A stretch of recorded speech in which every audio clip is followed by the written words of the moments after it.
Assalamualaikum warahmatullahi wabarakatuh. Kita awali edisi kali ini dari pernyataan Ketum PSSI Erick Thohir yang mengaku mundur dari dunia politik. Eto sebelumnya sempat diisukan bakal jadi calon wakil presiden salah satu calon presiden. Menurut Eto, dirinya hanya akan tetap fokus jadi Ketum PSSI hingga 2027, sebab terlalu banyak tugas yang harus dibenahi dirinya di PSSI. Eto mengaku sadar jika dirinya ini dikelilingi orang-orang yang tak suka pada dirinya, bahkan berusaha menjatuhkannya dengan berbagai konspirasi, termasuk dari Esko PSSI itu sendiri. Menurut Eto, jika dirinya terima jadi calon wakil presiden, maka sepak bola Indonesia yang dicita-citakan akan bersih akan musnah, sebab tak akan ada lagi orang yang mau berjuang sendirian di tengah himpitan orang-orang busuk di PSSI. Saya sudah katakan komitmen saya dari awal adalah membangun sepak bola Indonesia yang lebih maju dan bersih. Jangan campur aduk dengan politik. Tugas saya di PSSI itu sampai 2027, kecuali teman-teman media tidak suka dengan saya. Saya tahu saya dikelilingi orang-orang tak suka dengan saya, bahkan Esko sendiri berusaha menjatuhkan saya, ujar Erick Thohir. Jika saya terjun ke politik dan meninggalkan PSSI, ini artinya saya tidak konsisten dan hanya omong kosong soal sepak bola. Saya tahu tugas saya ini cukup berat, tapi apakah harus menyerah? Tentu tidak. Kita tidak bisa biarkan sepak bola kita ini terus-terusan seperti ini. Intinya, kita fokus dengan tujuan awal kita, menjadikan sepak bola ini berprestasi dan jadi nomor 1 di Asia, ujar Erick Thohir yang kami kutip dari bolasport.com. Oke, di sini Eto bilang jika Esko PSSI pun mencoba menjatuhkan dia. Wajar, sebab Esko PSSI ini kan sebagian besarnya muka lama. Jadi udah terbiasa dengan gaya lama yang biasanya dapat duit dimakan sendiri, sekarang dapat duit malah dikuasai oleh PSSI. Jadi istilahnya ladang cuan Esko yang lama ini tuh sedikit tertutup dengan kebijakan Eto yang menggunakan sistem satu titik. Yakni setiap uang yang masuk ke PSSI haruslah dikumpulkan dalam satu akun dan haruslah ada rinciannya. Kami pribadi belum tahu nih berapa jumlah pemasukan PSSI hingga sejauh ini ya, tapi yang terbaru PSSI ini dapat sponsor baru yang nilainya 250 miliar rupiah dalam 1 tahun. Tapi menurut Eto itu saja belum cukup. PSSI butuh anggaran kas itu paling tidak 4-5 triliun untuk bisa stabil berdiri sendiri tanpa harus membebani klub. Jepang itu anggarannya untuk timnas sebesar 3,1 triliun. Makanya kenapa Jepang bisa sukses tanpa harus minta bantuan pada pemerintah. Nah, kalau kita itu paling tidak butuh 4-5 triliun agar bisa mandiri di tengah carut-marutnya sepak bola kita. Makanya setiap kali dana yang masuk ke PSSI ini harus benar-benar ada rinciannya. Maka kemarin itu ada isu pemain timnas ini belum dapat bonus. Saya langsung tanya pada manajer timnas, apakah benar uang AFF belum diterima dan apakah benar para pemain belum dapat bonus? Dan ternyata cuma uang saku saja yang belum terima, sebab uang saku itu kan dari pemerintah dan ini butuh proses. Tapi akhirnya ya udah, kita tutupi aja dengan uang kita, ujar Erick Thohir. Entahlah, kami bingung siapa yang benar siapa yang salah. Kalau dibilang Eto ini nggak bener, ya belum tentu juga sih, sebab Eto ini kan cuma sendirian di tengah-tengah Esko PSSI yang pada rakus. Kalau dibilang Eto ini benar pun, ya tentu juga enggak juga. Buktinya selama ini berbagai kontroversi belum ada yang dibenahi. Gimana menurut kalian? Gimana tanggapannya nih?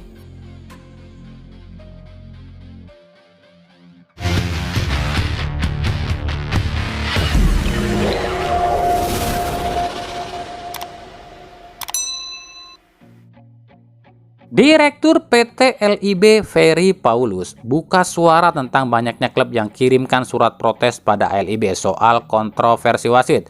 Bahkan para klub ini mendesak akan memboikot liga jika para wasit ini tak dibenahi.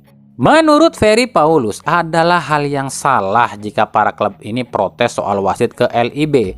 Sebab menurut Ferry, LIB hanyalah operator yang menggelar kompetisi, bukan mengurusi perangkat pertandingan. Ferry mengatakan urusan wasit itu adalah urusannya PSSI, terutama komite wasit, dan LIB tak ada hak mengurusi soal wasit. Saya kira hal yang salah jika para klub protes soal wasit ke LIB. LIB itu hanyalah operator liga yang tugasnya hanyalah menjalankan kompetisi, bukan mengurusi perangkat pertandingan. Ya, wasit kan bukan ranah LIB ya. Wasit itu domainnya PSSI, ujar Ferry Paulus. Sementara itu, salah seorang anggota Esko PSSI Endri Erawan yang ditemui media pun mengatakan hal yang hampir serupa. Ketika ditanya media soal banyaknya kontroversi wasit, Endri Erawan cuma mengatakan, di PSSI itu sudah ada bagiannya masing-masing, ada tugasnya masing-masing. Wasit itu adalah tugasnya komite wasit yang dipimpin oleh Pak Erik sebagai ketum PSSI. Jadi untuk Esko yang lain nggak bisa ikut campur sebab bukan bidangnya, ujar Endri Erawan. Lah kok pada lempar tanggung jawab sih? Ini Esko gimana sih? Ya emang di PSSI itu ada tugasnya masing-masing, tapi kan tugas Esko itu membenahi permasalahan sepak bola, dan kontroversi wasit pun bagian dari sepak bola. Harusnya dia ini bilang, terima kasih masukannya, nanti kita bahas dengan anggota Esko lain bersama ketum PSSI. Nah ini kan lebih relevan jawabannya. Jadi ya wajar kalau Eto bilang dia ini kerja sendirian di tengah Esko yang coba menjatuhkan dia. Ya saran kami cuma satu, Eto ini kan sebagai ketum PSSI ini punya hak prerogatif. Dia bisa aja membentuk sebuah tim independen buat ngawasi wasit agar bisa dicari tahu siapa aja wasit yang baik, siapa aja wasit yang enggak. Jadi nggak sepenuhnya menyerahkan ini kepada Satgas Anti Mafia Bola. Tapi ya entahlah, kami pun nggak ngerti jalan pikiran PSSI. Kita beralih ke berita klub. Dari Persib Bandung, bomber Persib Bandung David Da Silva kembali mengunggah momen dirinya saat masih berseragam Persebaya. Hal ini sontak kembali menguakkan isu jika dirinya memang akan hengkang ke Persebaya di jendela transfer ini. Lalu apa respon Boyan Hodak soal ini? Hodak sendiri nggak peduli soal rumor-rumor yang beredar di medsos dan aksi-aksi para penggawa Persib di luar latihan. Hodak hanya taunya ini para pemain Persib ini inginnya main bagus dan mau dengar instruksinya saat pertandingan. Soal siapapun pemain yang akan hengkang, Hodak mengaku tak ambil pusing sebab dirinya bukan tipe pelatih yang hanya fokus pada satu atau dua pemain saja. Kalau kami pikir sejauh ini ya, menurut kami Hodak ini tipe pelatih yang apa adanya deh. Kalau pemain itu mainnya bagus ya dipuji sama dia. Kalau pemain itu mainnya jelek, ya dibilang jelek sama dia. Contoh nih kemarin Maklok nih saat lawan Bayangkara FC, mainnya kurang bagus ya. Hodak pun bilang kalau Maklok nih mainnya jelek. Dan menurut pengamatan kami ya, sejauh ini ya selama Hodak melatih Persib, Persib ini belum punya ciri khas tersendiri. Beda dengan gaya Luis Milla yang menerapkan tiki taka. Hodak ini kalau kami lihat ini yang penting Persib ini menang apapun caranya, meskipun itu harus korbankan permain pujaan Boboto. Dan ini menurut kami cukup efektif sih sejauh ini. Ya wajar sih, sebab Hodak ini kan masuk ke Persib ini di pertengahan kompetisi. Jadi tuntutannya ini tinggi. Ngangkat Persib dari jurang dan harus finish di 4 besar. Jadi mungkin pikiran Hodak ini gini ya. Ya udahlah ya, soal taktik dan strategi dan filosofi. Engke heula we lah, nu penting mah Persib menang be heula. Ya mungkin gitu kali ya. Makanya kalau kalian perhatikan ya, Persib ini selama dipegang Hodak ya jarang banget bongkar pasang formasi di setiap pertandingan. Itu aja pemain yang dipakai. Kalaupun ada yang diganti paling yang cedera aja. Ya kami pikir maksudnya agar para pemain ini bisa menemukan chemistry. Jadi kalau para pemain ini sudah terbiasa main dengan pemain yang sama, tentu akan paham dengan gaya main. Intinya gini aja deh, buat yang nanya, yang sering nanya sama kami nih, Kang, kenapa si Anu di Persib ini nggak pernah dimainin sama Hodak? Kang, si Anu kan goreng patut mainnya, kok dipasang terus? Kang, bilangin tuh sama Hodak, si Anu mainkan atuh. Udahlah ya, yang penting gini aja lah. Nu penting mah Persib teu elehan alias ulah keokan. Nu penting mah musim ieu finish di 4 besar heula lah. Nah, musim depan baru kita koreksi nih si Hodak ini. Gitu lain. Dari Persija Jakarta, jelang duel klasik lawan Persis Solo, pelatih Persija Jakarta Thomas Doll diserbu para Jackmania. Ada apa ya? Hal ini lantaran Doll ini selalu memasang Andri Tani di bawah Mister.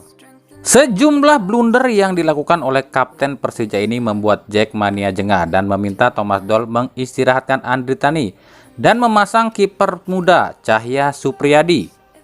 Tapi lagi-lagi Thomas Doll cuma mengatakan, "Saya tidak pernah melihat senioritas. Saya tidak pernah melihat dia ini pemain timnas atau bukan. Saya hanya memilih pemain yang akan bertanding itu berdasarkan kesiapan pemain saat latihan.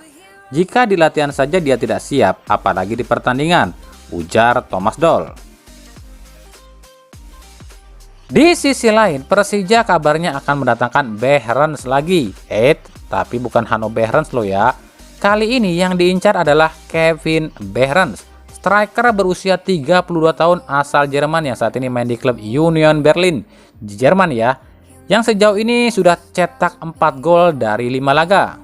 Lalu apakah Kevin ini saudaranya Hanno Behrens? Kami nggak tahu, sebab tempat lahirnya aja beda.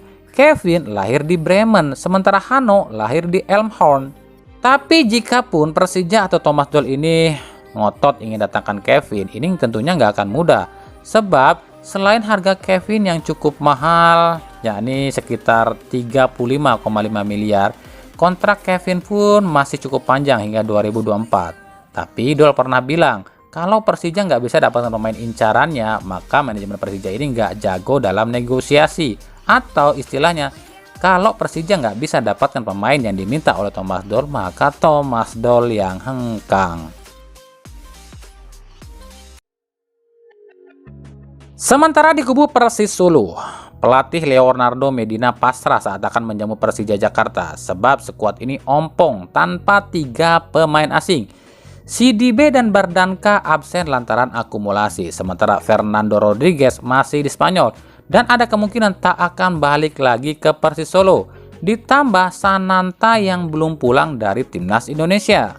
Tapi Medina bersyukur berada di tim Persis Solo, sebab meskipun Persis Solo ini saat ini masih terseok-seok di papan tengah, tapi bos-bos Persis Solo ini seperti Kevin dan Kaisang selalu mendukung dan tak pernah menuntut lebih. Untuk itu, Medina akan berusaha sebisa mungkin meredam gempuran tim Macan Kemayoran di laga ini. Di sisi lain, Medina sendiri masih enggan membocorkan siapa saja pemain asing yang akan dilepas oleh Persis Solo dan siapa saja pemain asing yang akan didatangkan. Meskipun nama Alvaro Verda yang paling mencuat, tapi ini baru sebatas rumor loh ya. Sebab menurut sejumlah pengamat, ada 3 pemain asing Persis Solo yang akan terdepak, yakni Bardanka, Rodriguez, dan Gonzalez. 3 pemain ini akan digantikan oleh Sergio Aguero untuk menggantikan Bardanka, Alvaro Verda untuk menggantikan Gonzalez, dan Romel Morales untuk menggantikan Rodriguez. Tapi kembali kami katakan, ini masih sebatas isu alias rumor. Dari Persebaya, pelatih Joseph Gombo mengatakan tak mau gegabah dalam menentukan dan memutuskan nasib para pemain asing Persebaya, sebab salah sedikit saja akan fatal akibatnya. Meskipun Paulo Victor kabarnya paling santer akan didepak, namun Gombo pun tetap akan harus mengantisipasi jika ada pemain asing lain yang akan hengkang. Seperti yang terbaru, kabar yang beredar jika So Yamamoto akan pergi dari Persebaya dan ikut Aji Santoso ke Persikabo. Alasannya adalah koneksi yang melekat antara So dan Aji, sebab Aji Santoso lah yang membawa So ke Persebaya. Belum lagi nasib Ze Valente pun belum jelas, sebab masih ada rumor jika Ze pun akan hengkang. Maka dari itu Gombo masih terus berkomunikasi dengan manajemen Persebaya agar segera diketahui nasib para pemain asing ini. Gombau sendiri mengaku memang sudah mempersiapkan 3 nama andai dan untuk mengantisipasi 3 pemain asing Persebaya ini jadi hengkang. 3 nama yang dipersiapkan ini adalah Mika Junko, Victor Rodriguez, dan Pedro Martin. Ya, kita tunggu saja seperti apa keputusan Gombau dan apakah Ze, So, Dusan, dan Paulo Victor akan tetap di Persebaya di paruh musim kedua nanti.